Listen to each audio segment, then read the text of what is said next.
जय श्री राम प्रभु भक्तों। कबीर दास जी कहते हैं, भगवान का स्मरण चलते फिरते काम करते ऐसे ही रहे जैसे पनिहारिन ऊंची नीची पगडंडी पर चलते हुए भले सहेलियों से भी बतियाती चलती है, परंतु उसका ध्यान गगरी में भरे जल की ओर आंतरिक रूप से रहता है। वैसे ही भगवान की याद में, उसके ध्यान में अपनी सत्ता को इस कदर खो देना कि ध्याता और ध्यान एक हो जाए।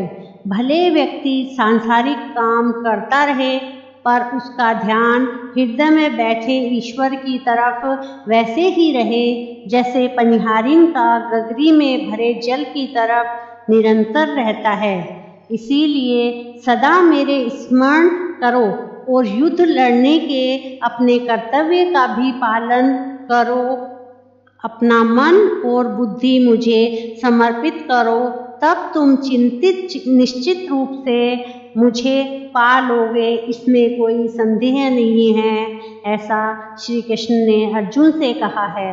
भगवान ने अर्जुन को कहा रहे हैं कि कब सभी समय में, सभी परिस्थितियों में जीवन की एक अवस्था है। प्रत्येक आश्रम में जीवन की प्रत्येक पुरुषार्थ के साथ मेरा स्मरण विस्मृत न होने पाए। सदैव मेरा स्मरण करते रहो। अपने कर्तव्य कर्मों को न छोड़ते हुए मेरी स्मृति बनी रहे। ध्यान मेरी तरफ ही बना रहे। लेकिन बहुत करुणा की बात है कि तुम लोग ऐसे हैं कि जिनके जीवन में भगवान का स्मरण तो बना रहता है, लेकिन अपने कर्तव्य कर्मों को बहुत पीछे छोड़ देते हैं। और कुछ लोग जो अपने कर्तव्य कर्मों में इतना डूब जाते हैं कि जीवन पूरा हो जाता है और जीवन देने वाले की याद नहीं आती है।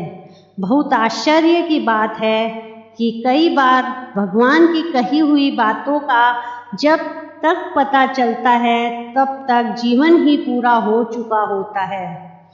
तन काम में मन राम में रहे, यही कर्म योग है। भौतिक जगत में भी हमें उन कार्यों के लिए दोषी नहीं ठहराया जा सकता जिन्हें हम बिना आसक्ति के संपन्न करते हैं। उसी प्रकार से कर्म नियम के लिए भी समान सिद्धांत लागू होता है। इसीलिए महाभारत के युद्ध के दौरान श्री कृष्ण के उपदेशों का अनुसरण करते हुए अर्जुन ने युद्ध क्षेत्र में अपने कर्तव्य का निर्वहन किया। युद्ध समाप्त होने पर श्री कृष्ण ने उल्लेख किया कि अर्जुन ने जो कोई पाप कर्म संचित किए हैं, वह कर्म बंधन में तब उलझ गया होता जब वह आसक्ति सहित सांसारिक सुखों और यश प्राप्ति के लिए युद्ध कर रहा होता। चूंकि उसका मन श्री कृष्ण में अनुरक्त था और इसीलिए वह जो कर रहा था वह शून्य को गुना करने जैसा था, जिसका तात्पर्य संसार में निस्वार्थ और आसक्ति रहित अपने कर्तव्य का पालन करने से है। अगर हम 10 लाख को शून्य से गुणा करते हैं, तब उसका उत्तर शून्य ही होगा। अपने मन को केवल मुझ में स्थिर करो और अपनी बुद्धि को मुझे समर्पित कर दो। ऐसा करने पर तुम सदैव मुझ में निवास करोगे, इसमें कोई संदेह नहीं है। श्री कृष्ण ने अर्जुन से कहा, माया की कैद और उससे मुक्ति मन द्वारा निर्धारित होता है।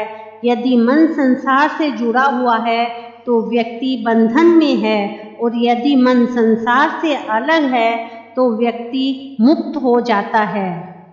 मन एवं मनुष्याणाम कारणम बंध मोक्षायोः। बंधन और मोक्ष मन की स्थिति से तय होते हैं। केवल भौतिक भक्ति पर्याप्त नहीं है, हमें मन को भगवान के चिंतन में लगाना चाहिए। इसका कारण यह है कि हम मन की व्यस्तता के बिना केवल इंद्रिय क्रिया का कोई महत्व नहीं है।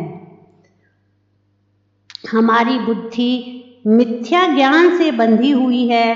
यद्यपि हम शाश्वत आत्मा है, फिर भी हम अपने को नाशवान शरीर समझते हैं। यद्यपि संसार की सभी वस्तुएं नाशवान हैं, फिर भी हम सोचते हैं कि वे सदैव हमारे साथ रहेगी और इसीलिए हम दिन रात उन्हें इकट्ठा करने में व्यस्त रहते हैं। और यद्यपि कामुक सुखों की खोज का परिणाम अंत में केवल दुख ही होता है, फिर भी हम इस आशा में उनका पीछा करते हैं कि हमें सुख मिलेगा। कृष्ण कहते हैं, ईश्वर का दिव्य ज्ञान हमारी बुद्धि की उड़ान से प्राप्त नहीं होता। चाहे हमारे पास कितनी भी शक्तिशाली मानसिक मशीन क्यों न हो, हमें इस तथ्य को स्वीकार करना होगा कि हमारी बुद्धि भौतिक ऊर्जा से बनी है। इसीलिए हमारे विचार, समझ और ज्ञान भौतिक क्षेत्र तक ही सीमित है। ईश्वर और उनका दिव्य क्षेत्र हमारी भौतिक बुद्धि के दायरे से पूरी तरह परे है। जो लोग सोचते हैं कि वे अपनी बुद्धि से ईश्वर को समझ सकते हैं, उन्हें ईश्वर की कोई समझ नहीं है। केवल वे ही ईश्वर को नहीं सही मायने में समझ सकते हैं जो सोचते हैं कि वह उनकी समझ के दायरे से परे है। तमेव शरणं गच्छ सर्वभावेन भारत, तत्प्रसादात् परां शांतिं स्थानं प्राप्स्यसि शाश्वतम्। अपने संपूर्ण अस्तित्व के साथ केवल भगवान के प्रति समर्पित हो जाओ। उनकी कृपा से तुम्हें पूर्ण शांति तथा शाश्वत धाम की प्राप्ति होगी। श्रीमद् भागवत में कहा गया है, माम एकम एवं शरणम आत्मानं सर्वदेहिनां याहि सर्वात्मा भावेन मयास्याहम् अकुतो भयः।